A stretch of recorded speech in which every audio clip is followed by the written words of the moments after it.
Hey everyone, I have a friend in Germany.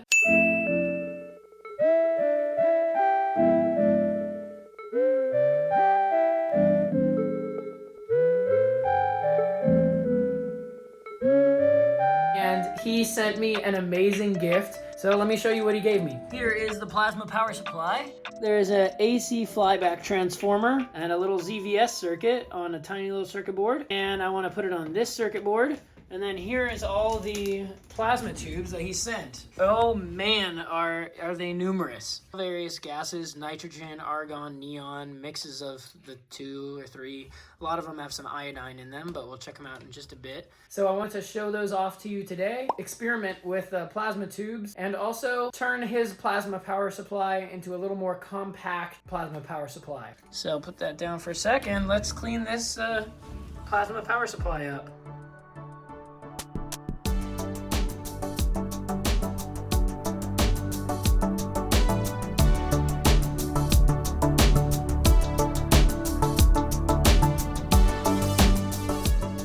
Okay, so here's basically the finished modified driver. All the pins are going through the proto board just for better mounting and are soldered in place. The ground pin is grounded to this little aluminum tape grounding plane. I figure that will give a little better performance for the flyback.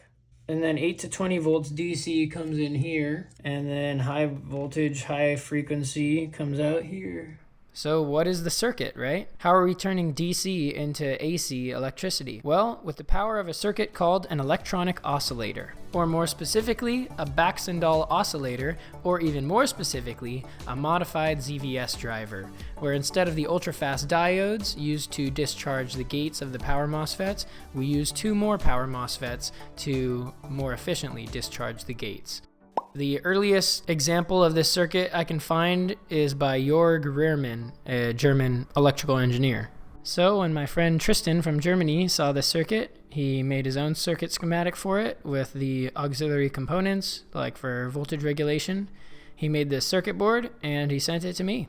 And that's what I have today. If you want to know more about ZVS drivers, I highly recommend checking out this video by the Nerd Lab, and he explains every component. Okay, let's see if this modified ZVS driver works. Okay gang, here's the setup. 12 volts, 2 amp current limit. Let's test it out and see if it lights up this iodine tube.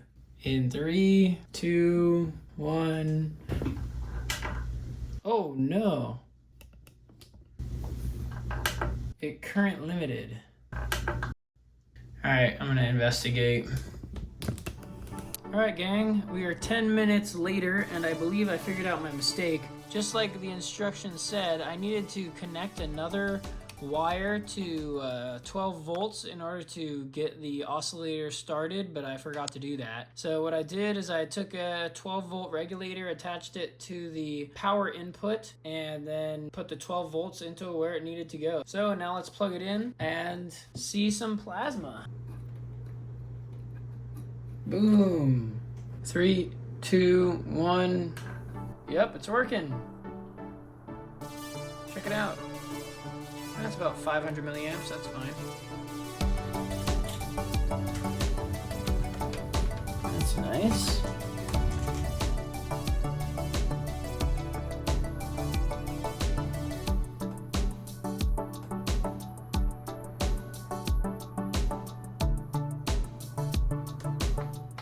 I wonder what happens if I try to touch the high voltage wire. See if it goes through the wire.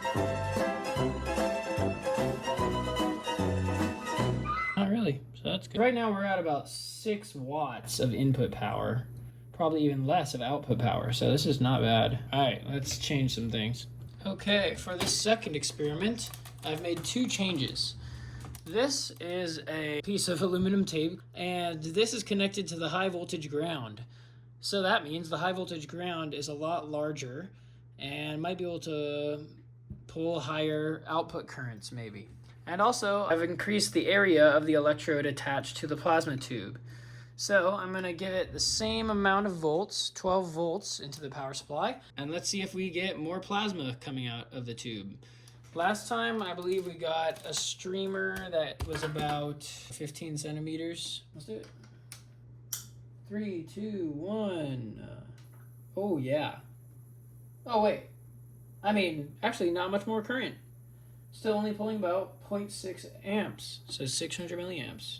I'd say the plasma is a bit bigger. Ooh, nice. Now it's pulling about 1 amp input current. So now it's a 12 watt high voltage power supply. Ooh, there we go. 1.5 amps. 1.8. Ooh, I can feel the warmth of the plasma. Cool, lightsaber. Okay, this next experiment is not very different.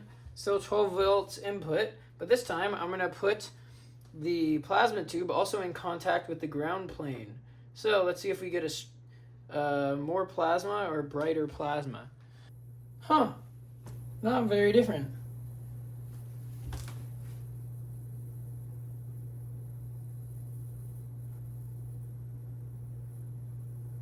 Not very different. I wonder what happens if I touch the high voltage ground with scissors. Nothing. What if I touch it with my finger? Oh, interesting. I mean, a slight tingle, but not much. The plasma gets a little brighter when I touch the high voltage ground. What if I touch the high voltage ground and then bring my hand closer to the plasma tube?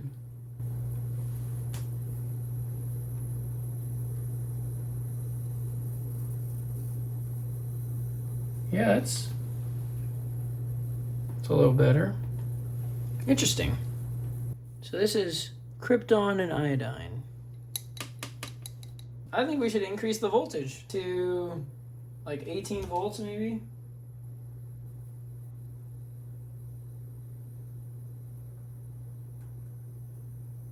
Whoa, 17 volts. 18 volts. It's drawing 1 amp input power.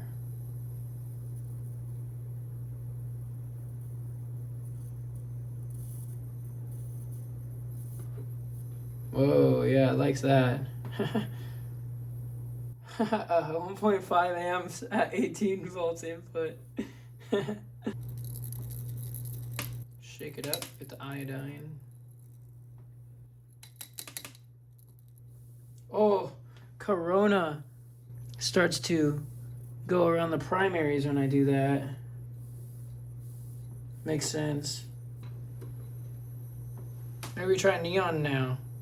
This is neon at 50 millibar, and I have no idea what that is in Tor, but yeah, let's try it out. Driver. 3, 2, 1. Nice. Here's some purple, so there's some air impurities, but ooh, very sensitive. There's like some arcing going on over there at that ground pin. Not the ground pin, but something else. 1.5 amps.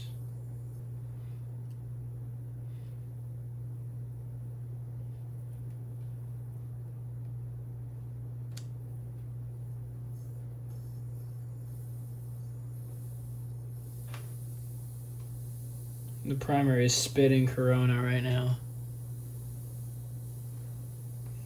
Ozone generator over here. Turn this fan on.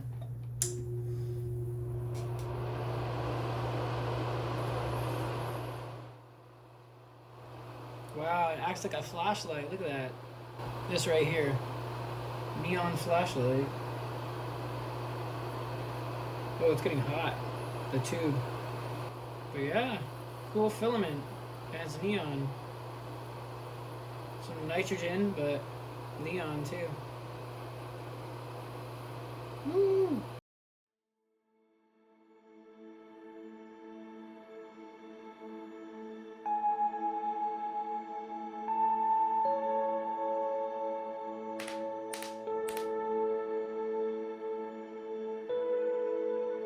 I'll bring a magnet near them now.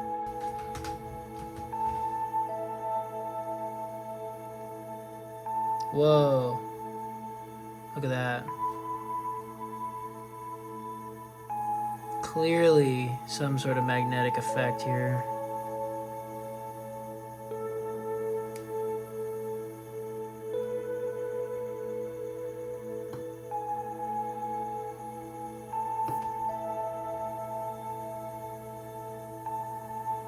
Anybody have any idea why the AC electricity is reacting to a magnet? Alternating current. We shouldn't be able to see.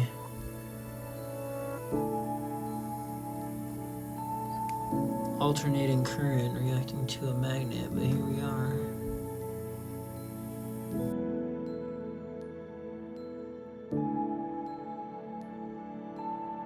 Now, their theory made sense, but I wanted to verify it further with the physics I learned in college. For example, the right-hand rule and the Lorentz force, the same physical principle from my plasma spiral lamp video.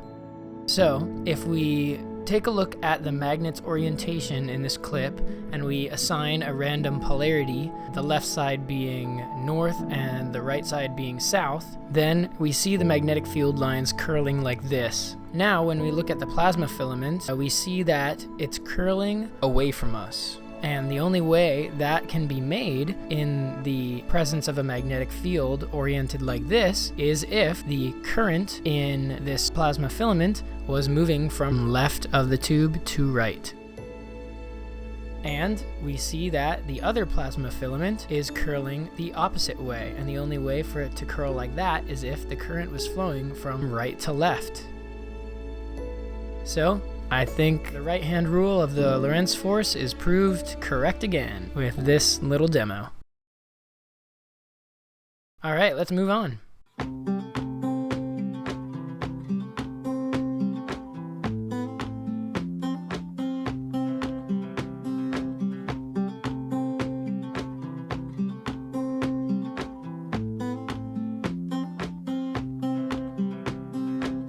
I was just young and reckless, walking with no direction, till you changed my perspective.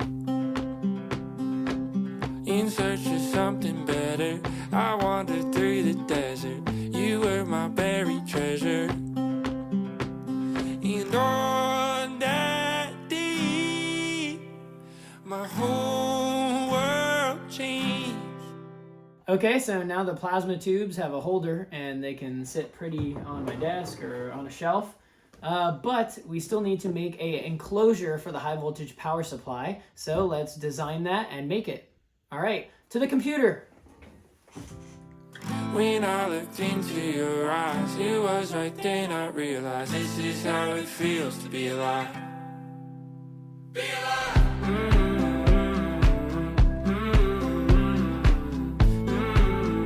Okay guys, so I ordered these high voltage modules from AliExpress. Let's see if it lights up this xenon bulb. 5 volts power supply should draw about 2 amps. In 3, 2, 1. No, it doesn't work. All right, let's increase the voltage. Oh, let's go. How about that, guys? I am so happy with that. Okay, come check it out. No clue where I was going. You set this heart in motion. You were the lyric missing, but now you got me singing. And on that day, my whole world changed. When I looked into your eyes, it was right then I realized this is how it feels to be alive. Oh, nice. Be alive!